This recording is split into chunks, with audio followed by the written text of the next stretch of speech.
ગુજરાત 18 લાઈવમાં આપનું સ્વાગત છે। ડભોઈ ખાતે ડભોઈ વન વિભાગ, સમતા કેળવણી મંડળ અને સંજીવની લાઈફ બિયોન્ડ કેન્સર અમદાવાદની સંસ્થાના સંયુક્ત ઉપક્રમે ડભોઈ બદ્રીનારાયણ મંદિર હોલ ખાતે કેન્સર અંગે જાગૃતિ લાવવાના પ્રયાસ સાથે કેન્સર જાગૃતિ કેમ્પનું આયોજન કરવામાં આવ્યું, જેમાં નિષ્ણાંત અને કેન્સર વિજેતા ઈલા ઉદય વોરા દ્વારા મહિલાઓને માર્ગદર્શન અપાયું હતું।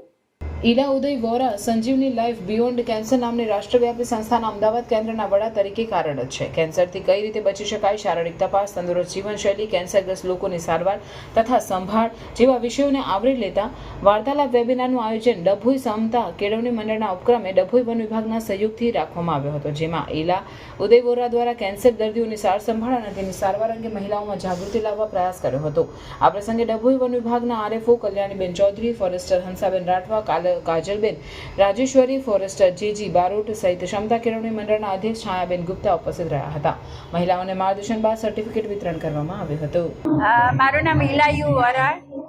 હું કેન્સર વિક્ટર છું અને સંજીવની લાઈફ બિયોન્ડ કેન્સર સંસ્થા સાથે કામ કરું છું। અમદાવાદ કેન્સર હોસ્પિટલ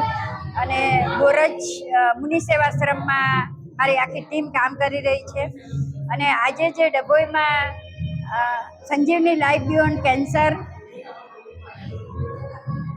સમતા કેળવણી મંડળ અને ફોરેસ્ટ વિભાગ દ્વારા આ કાર્યક્રમ યોજવામાં આવેલો છે,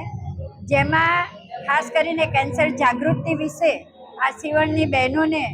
જણાવવામાં આવેલું છે અને કેન્સર આગળ ન થાય એના માટે એ લોકોએ શું ધ્યાન રાખવું પડે, તંદુરસ્ત જીવનશૈલી કેવી હોવી જોઈએ, બાળકોએ આ જંક ફૂડથી કેવી રીતે દૂર રહેવું જોઈએ